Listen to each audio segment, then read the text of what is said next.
کو نیک کاموں کی توفیق دے دیا کرتا ہوں۔ اس لیے ہمارا کام یہ، ہم اٹھتے بیٹھتے چلتے پھرتے صبح شام دن رات ہر گھڑی اللہ تبارک و تعالیٰ سے اعمال صالحہ کی توفیق مانگا کرنا۔ انشاءاللہ اللہ ضرور عطا فرما دیں گے۔ لئن شکرتم لازیدنکم، جب بندہ نعمتوں کا شکر ادا کرتا ہے تو اللہ نعمتوں میں اضافہ کر دیا کرتے ہیں۔ بندے کو نماز کا موقع ملا، نماز پڑھنے کا موقع اللہ نے دیا، نماز پڑھنے کے بعد میں بندہ اللہ کا شکر ادا کرتا ہے، اللہ پھر نماز کا موقع دے دیتے ہیں، پھر عبادات کرنے کا موقع عطا فرماتے ہیں۔ خیر بہرحال میرے بھائی بزرگوں دوستو، رب العالمین نے ہمیں بے شمار نعمتوں سے نوازا ہے، بے انتہا نعمتیں۔ اللہ قرآن کریم میں فرماتے ہیں کہ اگر میرا بندہ میری نعمتوں کو شمار کرنا چاہے، گننا چاہے تو گن نہیں سکتا، بے شمار نہیں۔ آسمان، زمین، پیڑ پہاڑ، ہوا پانی، الغرض بندہ جتنی چیزیں استعمال کرتا ہے یہ ساری چیزیں اللہ تبارک و تعالیٰ کی نعمتیں ہیں۔ تین بڑی عظیم قیمتی نعمتیں ہمیں اللہ تبارک و تعالیٰ نے عطا فرمائی، ہمیں آج اس پہ بات کرنی ہے۔ بڑی عظیم قیمتی بے شمار قیمت انمول قیمت جو نعمتیں اللہ نے دی ہے، وہ تین بڑی عظیم نعمتیں کون سی ہے، ہمیں آج اس پہ انشاءاللہ بات کرنی ہے۔ پہلی بڑی عظیم نعمت جو اللہ تبارک و تعالیٰ نے ہمیں عطا فرمائی ہے میرے بھائی، وہ نعمت ہے کہ ہمیں اللہ تبارک و تعالیٰ نے انسان بنایا۔ ہمارا یقین ہے کہ ہمارا خالق قدرتوں کا مالک ہے، کن فیکون کا مالک ہے، رب جو چاہتا وہ کرتا، اسے نہ کوئی روکنے والا کوئی ٹوکنے والا تھا۔ وہ چاہتا تو ہم بجائے انسان بنانے کی کوئی اور چیز بنا سکتا تھا، مثلا جانور بنا دیتا، اسے کون روکنے والا تھا۔ اللہ نے بھی انسان بنایا جس کی بدولت انسان کہیں جاتا ہے، اس کا اکرام کیا جاتا ہے، اس کے واسطے چٹائیاں بچتی ہے، کھاد ڈالی جاتی ہے، کرسیاں ڈالی جاتی ہے، دسترخوان لگایا جاتا ہے، اور ہم دیکھتے ہیں جانوروں کو سردی میں، گرمی میں، بارش میں ہر وقت باہر رہتے ہیں، لوگ انہیں ڈنڈوں سے مارتے، پتھروں سے کچلتے ہیں۔ میں ہمیشہ یہ بات کہا کرتا ہوں کہ انسان کو چاہیے رات کو سونے سے پہلے 2 رکعت نماز شکرانے کی پڑھ کے سویا کرے کہ اللہ تیرا لاکھ لاکھ شکر ہے کہ تو نے مجھے انسان بنایا۔ بہت بڑی عظیم نعمت ہے میرے بھائی۔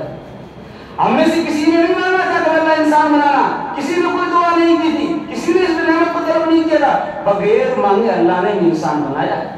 اور انسان بنا کے ادھورا انسان نہیں، مکمل پورا انسان بنایا۔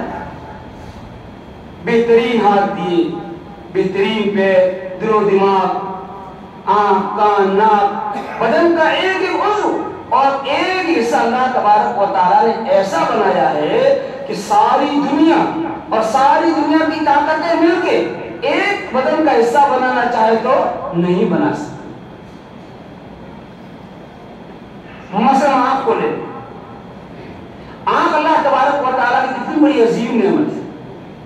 ایک در در کی ٹھوکر کھا کر بھیک مانگ مانگ کر کھانے والا آدمی اس کے پاس میں کو جا کر یوں کہے کہ بھائی تو ایسا کر، تیری آنکھ نکال کے ہمیں دے دے، ہم تجھے 10 لاکھ روپے دیتے ہیں۔ میرے بھائی کوئی بھکاری فقیر تیار نہیں ہوگا، بھوکا رہنا برداشت کر لے گا، قبول کر لے گا، لیکن اپنی آنکھیں نہیں دے گا۔ کیوں؟ اس کو پتا ہے کل یہ 10 لاکھ روپے تو ختم ہو جائیں گے، لیکن ایسی آنکھ دوبارہ مجھے ملنے والی نہیں۔ آنکھوں کی قیمت اندھے لوگوں سے، نابینا لوگوں سے جا کے پوچھیں آنکھ کی کیا قیمت ہے۔ ہاتھوں کی قیمت جن کے پاس ہاتھ نہیں ان سے پوچھی جائے، پیروں کی قیمت جو پیروں سے لگنے آپاس ہے ان سے جا کے معلوم کیا جائے کہ پیر کیا قیمت ہے۔ میرے بھائی اللہ تبارک و تعالی ہم سے میدان محشر میں حساب لیں گے، سوال کریں گے، اور ہمارے جواب دینے سے پہلے ہمارے بدن کے اعضاء جواب دے پڑیں گے۔ آج کہے گا میرا اللہ اس نے مجھے لوگوں پہ ظلم کرنے کے لیے استعمال کیا۔ پیر کہے گا میرے اللہ یہ میرے ذریعے چل کے گناہ کے اڈے پہ گیا۔ آنکھ کہے گی میرے اللہ اس نے میرے ذریعے جو ہے بد نظری کی، غیر محرم پہ نظر ڈالی۔ کان کہیں گے میرے اللہ کانوں کو سنا. بدن کا ایک روز وہ جواب دے گا میرے بھائی, گواہی دے گا وہاں پر. اس لیے ہماری ذمہ داری ہے ہم اعضاؤں کو صحیح استعمال کریں, آنکھ کو صحیح استعمال کریں, ہاتھ پیر کو صحیح استعمال کریں, دل و دماغ کو صحیح استعمال کریں. یہاں اللہ ہمیں کیوں دی تھی؟ قرآن دیکھ کر پڑھنے کے لیے, صحیح راستہ چل کے راہ خدا میں جانے کے لیے دی تھی, ماں باپ کی زیارت کرنے کے لیے دی تھی. اور آج ماں باپ اولاد سے پریشان ہوتے جا رہے. ایک بوڑھی اماں ابھی ملی تھی مجھے جودھپور شہر میں راجستھان میں, 60-65 سال کی عمر کی ہے. وہ کہتی مولوی صاحب دعا کر دیجئے, میرا نوجوان بیٹا ہے, جب میرے گھر پہ آتا ہے اولاد کو مجھ پہ ہاتھ اٹھا لیتا ہے, مجھے گالی بکتا ہے, مجھ پہ ہاتھ اٹھاتا ہے. مولانا دعا کر دیجئے اللہ میرے بیٹے کو جو میرا فرمانبردار بنائے. آج اولاد نافرمان ہو رہی. خیر میرے حال ہمیں کچھ اور موضوع بات کرنی. کہنے کا منشا یہ ہے کہ بدن کی جو اعضاء ہمیں اللہ نے دیے ان کو صحیح جگہ استعمال کیا جائے. دوسری بڑی عظیم نعمت جو اللہ تبارک و تعالیٰ نے ہمیں عطا فرمائی ہے وہ نعمت کون سی ہے؟ وہ نعمت یہ ہے کہ ہمیں ایک ایسی نبی کی امت کے اندر اللہ نے پیدا فرمایا ہے جس نبی کی امت میں پیدا ہونے کے لیے انبیاء نے خواہشیں ظاہر کی. کون نبی؟ سب سے پہلے نقش روئے محمد بنایا گیا, سب سے پہلے نقش روئے محمد بنایا گیا, پھر اسی نور سے مانگ مانگ کے روشنی ساری دنیا کو سجایا گیا. اگر محمد نہ ہوتے تو نہ آسمان ہوتا, نہ زمین ہوتی, نہ پیڑ ہوا پانی ہوتے, نہ میں اور آپ, دنیا آباد نہ ہوتی. ساری دنیا کو اللہ تبارک و تعالیٰ نے محمد صلی اللہ علیہ وسلم کے توفیق میں بنایا. اس نبی کی امت میں اللہ تبارک و تعالیٰ نے پیدا فرمایا کہ محمد سے وفا تو نے تو ہم تیرے ہیں, کہ محمد سے وفا تو نے تو ہم تیرے ہیں, یہ جہاں چیزیں کیا لو کرم تیرے.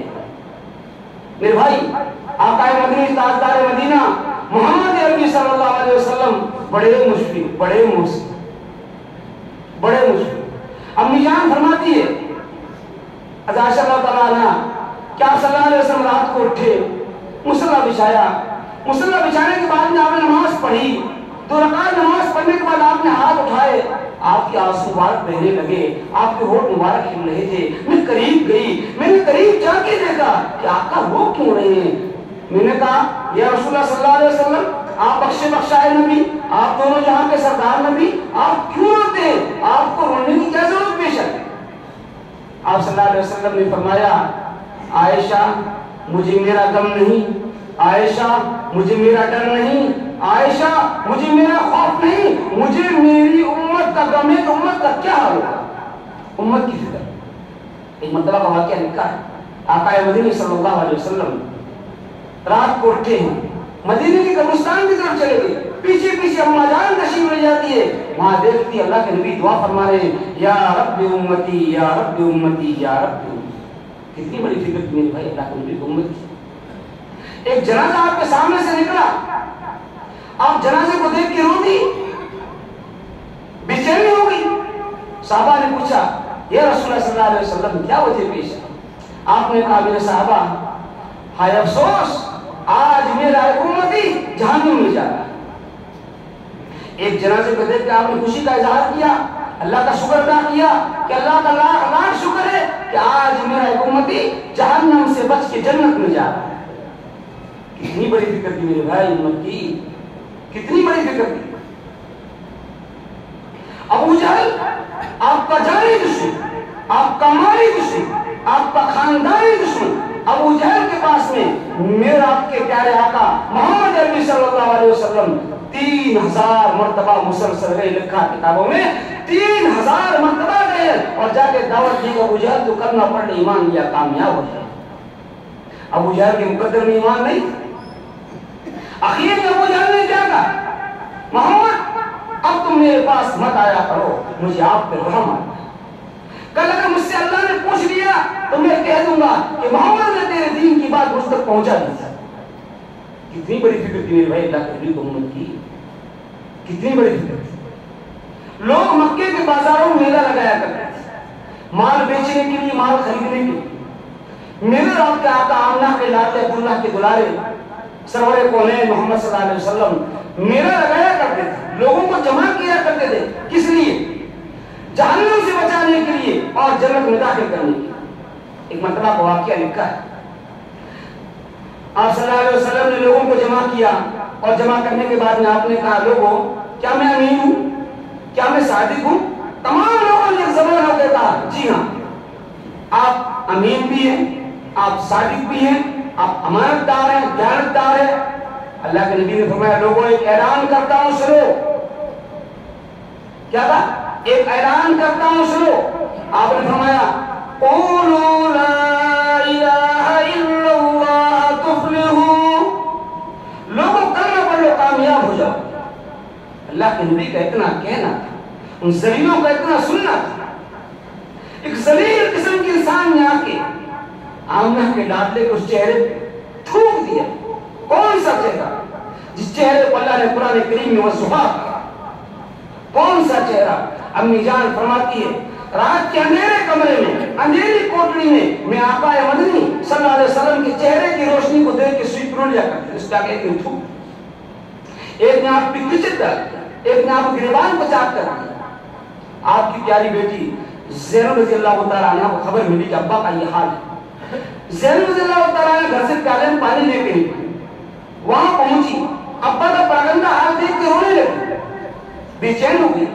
آپ صلی اللہ علیہ وسلم نے کہا بیٹا کیا ہو گیا، صبر کرو. ابا آپ کا ہی حال، لوگوں نے آپ پہ تھوک دیا، لوگوں نے آپ پہ کیچڑ ڈال دیا، لوگوں نے آپ کے کپڑے پھاڑ دیے. میرے بھائی اللہ کے نبی نے کیا کہا؟ اللہ کے نبی نے کہا کہ زینب بیٹا صبر کرو، صبر کرو، ایک وقت آئے گا کہ تیرے باپ کا لایا ہوا دین ہر کچے پکے گھر میں داخل ہو کر رہے. کتنی بڑی فکر تھی میری بھائی امت کی.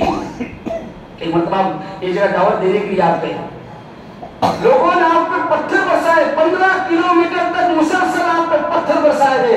آپ کی اونٹنی نیچے گئی، آپ نیچے گئی. کیسی کسی قربانیاں دی اللہ کے نبی نے میرے بھائی. مختصر یہ ہے کہ آقا نے کبھی ایک لقمہ کھانے کا اور ایک گھونٹ پانی کا کبھی بھی امت کی بے فکری میں نہیں لیا. 24 گھنٹے ہر لمحہ اللہ کے نبی امت کی فکر میں رہا. بڑے مشفق نبی میرے بھائی، بڑے محسن نبی. کل میدان محشر قائم ہوگا، نفسی نفسی کا عالم ہوگا، کوئی کسی کا پرسان حال نہ ہوگا. زمین تانبے کی بن جائے گی، سورج بالکل قریب ہو جائے گا، ہر ایک انسان پسینے میں ڈوبا ہوا ہوگا، شرابور ہوگا، کوئی گھٹنوں تک، کوئی کمر تک، کوئی چھاتی تک. اللہ تبارک و تعالیٰ حساب کتاب کے سلسلے کو شروع نہیں کریں گے. لوگ بھاگے بھاگے پریشانی کے عالم میں حضرت آدم کے پاس میں جائیں گے کہ آدم علیہ السلام آپ سفارش کر دیجئے کہ اللہ تعالیٰ حساب کتاب کے سلسلے کو شروع کر. آدم کہیں گے میرے بس کی بات نہیں، ابراہیم کہیں گے میرے بس کی بات نہیں، نوح کہیں گے میرے بس کی بات نہیں، ادریس کہیں گے میرے بس کی بات نہیں، موسیٰ کہیں گے میرے بس کی بات نہیں. الغرض عیسیٰ علیہ السلام کہیں گے کہ بھائی آج تو میرے بس میں میری ماں مریم کی سفارش بھی نہیں ہے. اخیر میں لوگ امت دوڑی دوڑی بھاگے بھاگے لوگ جو ہے آمنہ کے ڈال گیا محمد صلی اللہ علیہ وسلم دنوں جائیں گے اور جا کر درخواست رکھیں گے. اللہ کے نبی کو اتنا سننا ہوگا کہ آپ اپنے سر کو سجدے میں رکھ دیں گے، اللہ کے سامنے روئیں گے. بات اس لیے میری بات کیوں بتا رہا ہوں کہ اللہ کے نبی کے ہم پہ کتنی بڑی احسانات ہے. اللہ کے نبی کتنے مشفق ہیں، کتنے محسن ہیں، اور آج امت کہاں جا رہی ہے. بات آگے ان شاء اللہ ہوگی آ رہی ہے. آپ کون سجدے میں سر رکھ دیں گے، اللہ کے سامنے روئیں گے، گڑ گڑائیں گے. اللہ تعالیٰ کو ترس آئے گا، اللہ پوچھیں گے محمد کیا مانگتے، آپ کا کیا سوال ہے؟ آپ کہیں گے میرے اللہ، اے میرے اللہ، لوگوں کا امت کا حساب کتاب کا سلسلہ شروع کر دیا جائے. چنانچہ اللہ تبارک و تعالیٰ حساب کتاب کے سلسلے کو شروع کر دیں گے. حساب کتاب ہونے کے بعد میں جنت والے جنت میں چلے جائیں گے، جہنم والے جہنم میں چلے جائیں گے. میرے رات کے آقا آمنہ کے ڈال دوبارہ سجدہ کریں گے، پھر روئیں گے. پھر اللہ پوچھیں گے محمد کیا سوال ہے آپ کا؟ آپ کہیں گے میرے اللہ، میرا ہر وہ امتی جس کے دل میں ادنا سا بھی ایمان ہو، تھوڑا سا بھی ایمان ہو، اللہ اس کو جہنم سے نکال کے جنت میں داخل کر دے. اللہ تبارک و تعالیٰ ایک ایک ایمان والے کو چھان چھان کے جہنم سے نکال کے جنت میں داخل کر دے. تیسری مرتبہ کا پھر سجدہ کریں گے، پھر روئیں گے. اللہ پھر پوچھیں گے، آپ کہیں گے میرے اللہ میرا ہر وہ امتی جس نے کلمہ توحید پڑھا ہو، جس نے کلمہ طیب پڑھا ہو، اللہ اس کو جہنم سے نکال کے جنت میں داخل کرے۔ میرے بھائی، اللہ تبارک و تعالیٰ ایک ایک کلمہ گو کو، کلمہ پڑھنے والوں کو چھانٹ چھانٹ کے جہنم سے نکال کے جنت میں داخل کر دیں گے۔ ایسے مشکل نبی ہمارے بھائی، ایسے موسیقی او لاکھوں سلام اس آقا پر کہ دل لاکھوں جس نے جوڑ دیے، او لاکھوں سلام اس آقا پر کہ دل لاکھوں جس نے جوڑ دیے، او لاکھوں سلام اس آقا پر کہ بت لاکھوں جس نے توڑ دیے، دنیا کو دیا پیغام شکو انسانوں کے رخ موڑ دیے۔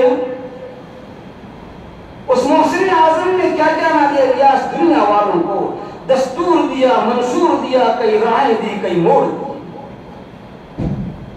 محمد کی محبت دین حق کی شرط اول ہے، محمد کی محبت دین حق کی شرط اول ہے، اگر رہی اسی میں کچھ خامی تو سب کچھ نامکمل ہے۔ میرے بھائی، میں نے قرآن کریم کی آیت تلاوت کی کہ اللہ تبارک و تعالیٰ قرآن کریم میں فرماتا ہے کہ میں نے محمد صلی اللہ علیہ وسلم کو لوگوں کے واسطے ایک مثال بنا کر بھیجا ہے، ایک آئیڈیل بنا کر بھیجا ہے کہ لوگ میرے آقا کو دیکھیں کہ میرے آقا نے کھانا کس طرح کھایا، آقا نے پانی کس طرح پیا، آقا گھر میں کس طرح رہے، آقا گھر سے باہر کس طرح رہے، آقا نے شادی کس طرح کی، آقا نے غم کس طرح منایا۔ ساری چیزیں آقا کی دیکھ کے اس پہ عمل کریں۔ میں نے آئیڈیل بنا کر بھیجا اللہ کے نبی کو، اللہ کہتے ہیں، قرآن میں کہتے ہیں۔ آج کیا ہوتا ہے؟ مسلمان نے اپنا آئیڈیل کچھ اور چیزوں کو بنا دیا۔ قرآن اللہ کے نبی کی حدیث ہے، من تشبہ بقوم فہو منہم، جو انسان جس کی مشابہت اختیار کرتا ہے، جس کے طریقوں کو اپناتا ہے، جس کے چال چلن کو اپناتا ہے، اللہ تبارک و تعالیٰ میدان محشر میں اس کو اسی کے ساتھ اٹھائیں گے۔ کیا ہوتا ہے مسلمان؟ خوشی کے عالم میں خاص طور سے اللہ کے نبی کو بھول جاتا ہے۔ میرے بھائی، ایسا نہ کیا کریں۔ سچا پکا مسلمان وہ ہے جو اللہ کو ایک ماننے کے ساتھ میں اللہ کی مانے، اور محمد صلی اللہ علیہ وسلم کو اللہ کے نبی ماننے کے ساتھ میں محمد صلی اللہ علیہ وسلم کی مانے۔ اسی میں کامیابی ہے۔ ہارون رشید رحمۃ اللہ علیہ بادشاہ گزرے ہیں، ان کی ایک لونڈی تھی، خادمہ تھی، کالی کلوٹی بدصورت تھی، لیکن وہ ہارون رشید کی بہت قریبی تھی، ان کو بہت وہ پسند تھی۔ اکثر سفر میں ان کو ساتھ رکھ لیا کرتے تھے، اکثر کام کی ان کو کہا کرتے تھے۔ تو ان کے وزیروں نے کہا کہ بادشاہ، آپ کے پاس میں کسی چیز کی کمی نہیں، آپ کو اللہ نے بہت نوازا ہے، ہم جیسے غلام ہیں آپ کے، آپ اس کالی کلوٹی کو لے کے کیوں گھومتے ہو؟ بہت سارے سوالات انہوں نے کیے۔ ہارون رشید نے ایک دن سب کو جمع کیا، تمام غلاموں کو، وزیروں کو جمع کرنے کے بعد نے کہا، میں آج ایک اعلان کرتا ہوں، آپ کان کھول کے سن لو، اس پہ عمل کر لو، تاکہ لوگوں، یہ میرا پورا جو ایک خزانہ پڑا ہوا ہے، میری جائیداد یہاں رکھی ہوئی ہے، آپ لوگوں میں سے جس کو جو پسند ہو، جو جس پہ ہاتھ رکھ لے گا وہ مال اس کا ہو جائے۔ اعلان کر دیا، کوئی ادھر دوڑا، کوئی ادھر، کوئی آگے، کوئی پیچھے، جہاں بڑے بڑے مال تھے، زیورات تھے، سونے چاندی تھے، سب نے جا کے ہاتھ رکھ لیے۔ وہ لونڈی بادشاہ کے قریب کھڑی ہے، وہ لوگ سب حیرت میں کہ وہ کیوں کھڑی ہے، کسی چیز کا ہاتھ تو نہیں کر رہی۔ آخر میں بادشاہ نے پوچھا کہ تم کیوں کھڑی ہے، تم بھی تو کوئی چیز قبضے کر لے، کسی کا ہاتھ رکھنے دیری ہو جائے گی۔ تو اس نے کہا کہ پکی بات ہے نا، بات تو پکی ہے نا۔ ہارون رشید نے کہا بالکل پکی بات ہے، جو جس پہ ہاتھ رکھ لے گا وہ چیز اس کی ہو جائے گی۔ لونڈی نے بادشاہ کے کندھے پہ ہاتھ رکھا، کہ میں بادشاہ کے کندھے پہ ہاتھ رکھا، سارے لوگوں کی چیخیں نکل گئی۔ کتنی بڑی سمجھدار ہے، کتنی بڑی فہیم ہے، جس نے بادشاہ کو پا لیا اس نے سب چیزوں کو پا لیا۔ ہارون رشید نے کہا کہ آپ کو جواب ملا نا، میں اس کو اپنا اتنا قریب کیوں رکھتا ہوں؟ اس لیے رکھتا ہوں کہ میری ہر بات کو یہ مانتی ہے، دل سے مجھ سے محبت کرتی ہے، میرا اکرام بھی کرتی ہے اور میرا خیال رکھتی ہے۔ آپ لوگ مطلب کے لوگ ہو، آپ کو مالوں سے محبت تھی، سمجھ جا کے مال کو چن لیا۔ میرے بھائی، اسی طریقے سے جو بندہ دنیا میں رہتے ہوئے آقا مدنی محمد صلی اللہ علیہ وسلم کو اپنا جو ہے آئیڈیل بنا لیتا ہے، اللہ کے نبی کے طریقوں کو اپنا لیتا ہے، اللہ کے نبی کو مان لیتا ہے دل سے، اور اللہ کے نبی کی سنتوں کو زندہ کرنے لگ جاتا ہے، اس سے اللہ راضی، نبی راضی، جس سے نبی راضی اس سے اللہ راضی، اور جس کے اللہ راضی اس کے سارے کام بن گئے، دنیا آخر سب بن گئی۔ اس لیے میرے بھائی ہمیں اللہ کے نبی کی ایک ایک سنت کو زندہ کرنا ہے، کریں گے انشاءاللہ۔ ہمارا کھانا ضرورت کی چیز ہے، اسی کھانے کو اگر ہم لوگ سنت طریقے سے کھائیں گے، چھوٹے چھوٹے لقمے لیں گے، پہلے ہاتھ دھوئیں گے، دسترخوان بچھائیں گے، اپنے آگے سے کھائیں گے، یہ کھانا ہمارے لیے ثواب بن گیا۔ سونا ہماری ضرورت کی چیز ہے، بندہ سنت طریقے سے سوئے، دعا پڑھ کے سوئے، صبح دعا پڑھ کے اٹھے، سنت طریقے سے اٹھے، اللہ کے نبی فرماتے ہیں بندہ پوری رات نیند میں رہا، اس کے نامہ اعمال میں ثواب لکھا جاتا رہا، حتیٰ کہ بندہ بیت الخلا جاتا ہے قضاء حاجت کے لیے، وہاں بھی اگر سنت طریقے سے جاتا ہے اور سنت طریقے سے آتا ہے، دعا پڑھ کے جاتا ہے، دعا پڑھ کے آتا ہے، لکھا ہے وہاں بھی جو اس کا گزرا وہ بھی اس کا خالی نہیں جائے۔ میرے بھائی کوشش ہماری یہ ہو کہ ہمارا ہر کام اللہ کے نبی کے طریقے کے مطابق ہو۔ نبی نے ہمارے واسطے بڑی قربانیاں دی ہیں میرے بھائی، مسائل کو جھیلا ہے، پریشانیوں کو اٹھایا ہے، دو بیٹیوں کو طلاق دلوائی ہے، پاپوں کو برداشت کیا ہے، پیٹ کو پتھر باندھے۔ نبی کو نہ بھولا کریں، اللہ کے نبی کو بڑی تکلیف ہوتی ہے، بڑی تکلیف ہوتی ہے۔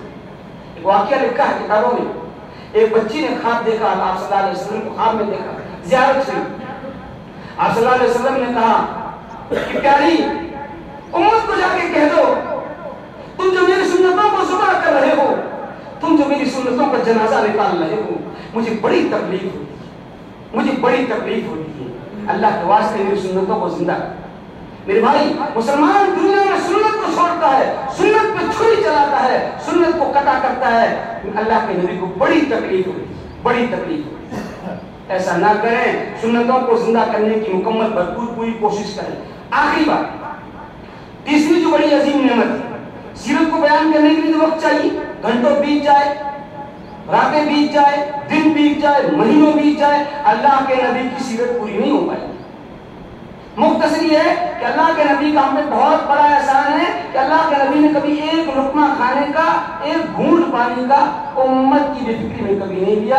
ہمیں چاہیے اللہ کے نبی کی ایک سنت کو زندہ کریں۔ خیر میرا تیسری جو بڑی عظیم نعمت ہے وہ نعمت ہے کیا؟ اللہ نے ایمان کی دولت سے مالا مال کرنا۔ ہم روزانہ فضائل میں سنتے ہیں، باتوں میں گشت کی باتوں میں سنتے رہتے ہیں، تقاریر میں بھی سنتے ہیں کہ ایک ایمان والا اتنا بڑا قیمتی ہے، اتنا بڑا قیمتی ہے کہ جب تک دنیا میں ایک بھی ایمان والا باقی ہے نا، اللہ ساری دنیا کے نظام کو چلاتے رہیں گے۔ جب سارے ایمان والے اٹھ جائیں گے، ایک بھی ایمان والا باقی ہے تو کیا ہوگا؟ آسمان ٹوٹ جائے گا، زمین پھٹ جائے گی، سورج گر جائے گا، چاند نیچے آ جائے گا اور یہ پہاڑ ہوا میں اڑنا شروع ہو جائے گا۔ ایک ایمان والے کے بدولت اللہ نے ساری دنیا کے نظام کو چلا رکھا ہے۔ اتنا بڑا قیمتی ایمان والا، لیکن اتنا بڑا قیمتی ہونے کے لیے محنتیں کرنی پڑتی ہے، مشقتیں اٹھانی پڑتی ہیں۔ ایسا ایمان جو صحابی راستے چلتے راستہ بھول گئے، سامنے سے شیر آ رہا ہے، شیر کا کان مروڑ کے پوچھتے کہ مجھے فلاں گاؤں جانا، راستہ کون سا جا رہا ہے؟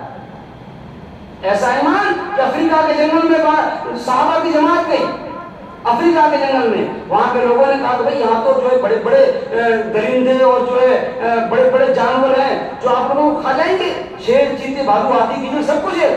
امیر صاحب بڑے نیک دل تھے، انہوں نے کہا کوئی ہمیں کسی چیز کا ڈر نہیں، ہم اللہ کے نبی کے غلام ہیں۔ اعلان کیا کھڑے ہو کے، جنگل کے تمام جانوروں کان کھول کے سن لو، اللہ کے نبی کے غلام آ گئے ہیں، 2 منٹ میں جنگل میں خالی چاہیے۔ صحابی کا اعلان کرنا تھا، سارا جنگل خالی، شیر بھی بھاگ گیا، ہاتھی بھاگ گیا، بیڑی بھاگ گیا۔ ایمان بنا، ایسا ایمان بنانے کے لیے، ایسا ایمان مضبوط کرنے کے لیے، ایسا ایمان بنانے کے لیے ہمیں محنتیں کرنی پڑے گی، مشقتیں اٹھانی پڑیں گی۔ کیا محنت ہے؟ ایمان والے کی سب سے پہلی چیز تو نماز ہے۔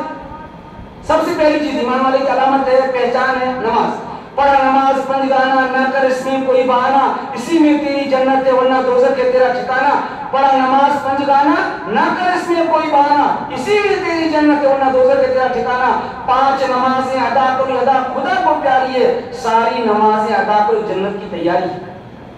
پہلی چیز نماز ہے، نماز کا اہتمام حال نہ کرنا ہے۔